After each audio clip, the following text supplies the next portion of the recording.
Welcome back to my channel. So नमस्ते नमस्कार। So हजुरहरुमा आज फेरि पनि आइसकेको छु नयाँ भिडियोको साथमा म एन्डियस भ्लग। आई होप सबैजना सन्चै हुनुहुन्छ होला र म पनि अहिलेसम्म चाहिँ सन्चै नै छु है। आज चाहिँ एउटा यस्तो स्पेशल नयाँ टपिकमा चाहिँ भिडियो बनाइरहेको छु। अनि के टपिकमा भिडियो बनाइरहेछ भनेर जान्न मन छ भने चाहिँ मेरो भिडियोलाई अन्तिमसम्म हेर्नु होला। यदि हजुरहरु मेरो भिडियोमा चाहिँ नयाँ हुनुहुन्छ भने मेरो भिडियोलाई सब्स्क्राइब गर्न नभुल्नु होला। सो साथीहरु, अघि हजुरहरुलाई चाहिँ मैले एउटा स्पेशल टपिकमा भिडियो बनाउँदैछु भनेको थिएँ। सो अब भिडियो चाहिँ खासमा एउटा प्रोग्राम जस्तो हो कि प्रोग्रामै हो। यसो प्रोग्रामतिर जाँदाखेरि त यसो गिफ्ट लिएर जानु पर्यो नि त, स्पेसलै हो हैन। अनि सो त्यही भएर चाहिँ गिफ्ट चाहिँ मैले अनलाइनबाट अर्डर गरेको थिएँ। अनि सो अब गिफ्ट लिन जाँदैछु हैन। अनि गिफ्ट चाहिँ तपाईँको के भएछ भने मैले अर्डर गरेको स्टोर छ यहीँ पेप्सी कोलामा। अनि म चाहिँ यहीँ शान्तिमा बस्छु नि त, अनि त्यही भएर अब नजिकै हैन। अनि उहाँलाई डेलिभरी गर्न नजिकन चाहिँ म आफै लिन आउँछु भनेर भने चाहिँ सो साथीहरु म चाहिँ गिफ्ट लिन जाँदैछु हैन। अनि म चाहिँ अब अहिले पेप्सी कोला पुग्न आँटिसकेँ। तपाईँ हो? हजुर, थ्याङ्क यू। मैले चाहिँ गिफ्ट पाइसकेँ। अनि सो अब गिफ्ट हेर्नु मन छ भने चाहिँ मेरो भिडियोको अन्तिमसम्म हेर्नु होला। सो उहाँलाई चाहिँ थ्याङ्क यू सो मच भन्न चाहन्छु है।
नेपालको राष्ट्रिय सरकार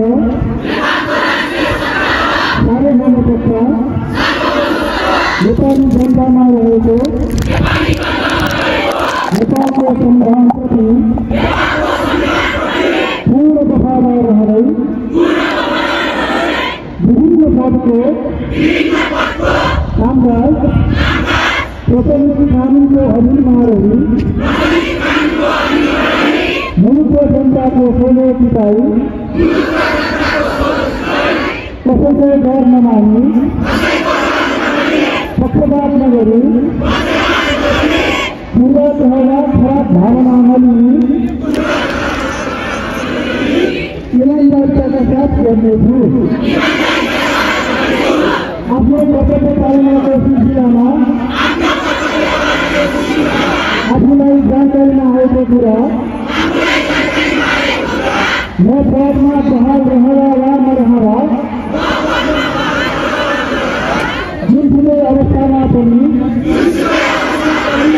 कानुनको पालना गर्दा बाहेक अरू अवस्थामा कुनै किसिमबाट पनि प्रकट वा सङ्केत गर्नु छैन।